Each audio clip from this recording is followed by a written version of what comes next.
एक बुढ़िया माई थीं, उसके साथ बेटे और एक बेटी थी। बेटी की शादी हो चुकी थी। बुढ़िया माई को एक दुख था कि उसके 7 बेटों में से 6 बेटे मर गए थे। जब भी उसके बेटे की शादी होती, फेरों के समय एक नाग आता और उसके बेटे को डस लेता था। बेटे की वही मृत्यु हो जाती और बहू विधवा, इस तरह उसके 6 बेटे मर गए। 7वें की शादी होनी बाकी थी। इस तरह अपने बेटों के मर जाने के दुख से बूढ़ी माई रो रो के अंधी हो गई थी। भाई दूज आने को हुई तो भाई ने कहा कि मैं बहन से तिलक कराने जाऊंगा। मां ने कहा ठीक है। उधर जब बहन को पता चला कि उसका भाई आ रहा है तो वह खुशी से पागल होकर पड़ोसन के गई और पूछने लगी कि जब बहुत प्यारा भाई घर आए तो क्या बनाना चाहिए। पड़ोसन उससे जलती थी तो उसने उसे सब गलत बता दिया कि दूध से रसोई लेप, घी में चावल पका।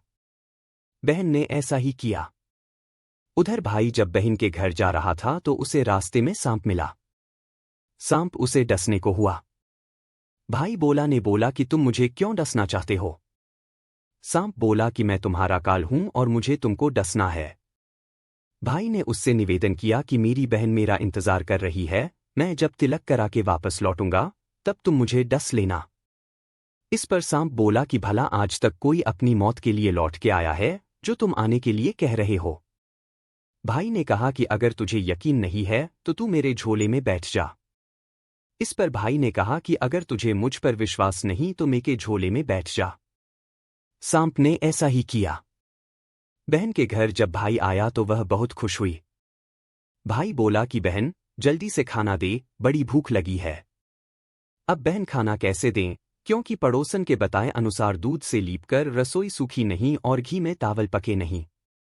तब भाई ने कहा कि बहन इतनी देर क्यों लग रही है, तू क्या पका रही है। ऐसे में भाई ने बहन को पूरा तरीका बताया कि गोबर से रसोई लीप, दूध में चावल पका। बहन ने ऐसा ही किया। खाना खा के भाई को बहुत जोर नींद आने लगी। इतने में बहन के बच्चे आ गए। बोले मामा मामा हमारे लिए क्या लाए हो।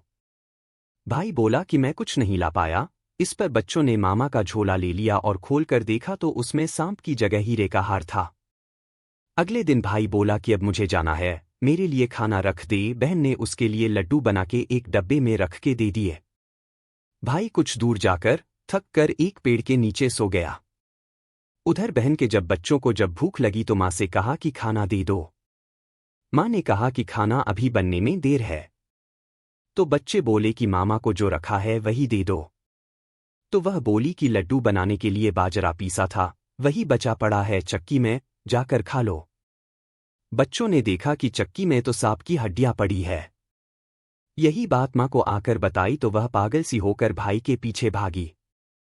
सभी से पूछती, किसी ने मेरा भाई देखा, किसी ने मेरा भाई देखा। तब एक ने बताया कि कोई लेटा तो है पेड़ के नीचे, देख ले वही तो नहीं। भागी भागी पेड़ के नीचे पहुंची। अपने भाई को नींद से उठाया। भैया भैया कहीं तूने मेरे लड्डू तो नहीं खाए। तब बहन ने भाई से कहा कि मैं भी घर तक तेरे साथ चलूंगी।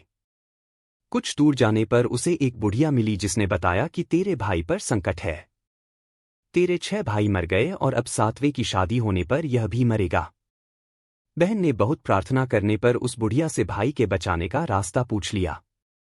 भाई के पास आकर बोलने लगी, तू तो जलेगा, कुटेगा, मरेगा।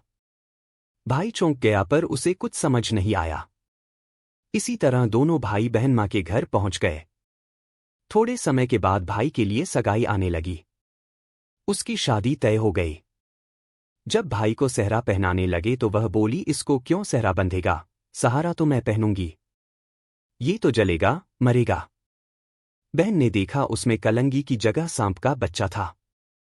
बहन ने उसे निकाल के फेंक दिया। सभी लोग बहन की तारीफ करने लगे। अब जब भाई घोड़ी चढ़ने लगा तो बहन फिर बोली, ये घोड़ी पर क्यों चढ़ेगा, घोड़ी पर तो मैं बैठूंगी, ये तो जलेगा, मरेगा। सब ने उसे घोड़ी पर भी चढ़ने दिया। अब जब बारात चलने को हुई तब बहन बोली कि पहले इस दरवाजे से मैं निकलूंगी। ये तो पीछे के रास्ते से जाएगा, दरवाजे से तो मैं निकलूंगी।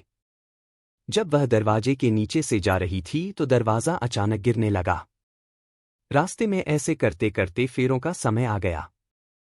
जब दुल्हन आई तो उसने दुल्हन के कान में कहा कि अब तक तो मैंने तेरे पति को बचा लिया, अब तू ही अपने पति को और साथ ही अपने मरे हुए जेठों को बचा सकती है। फेरों के समय एक नाग आया, वो जैसे ही दूल्हे को डसने को हुआ, दुल्हन ने उसे एक लोटे में भर के ऊपर से प्लेट से बंद कर दिया। थोड़ी देर बाद नागिन लहर लहर करती आई। ऐसे में नागिन अपने पति को वापस मांगने आई तो बहू ने कहा कि पहले मेरे सातों जेठों को जिंदा कर। नागिन ने उसकी बात मानी और उसके सभी जेठों को जिंदा कर दिया। उधर रो के बुढ़िया का बुरा हाल था कि अब तो मेरा सातवां बेटा भी बाकी बेटों की तरह मर जाएगा। गांव वालों ने उसे बताया कि उसके साथ बेटा और बहुएं आ रही हैं। इसके बाद सभी ने उसकी बहन की प्रशंसा की। जैसे उस बहन ने अपने भाई की रक्षा की वैसे भगवान सभी के भाइयों की रक्षा करना।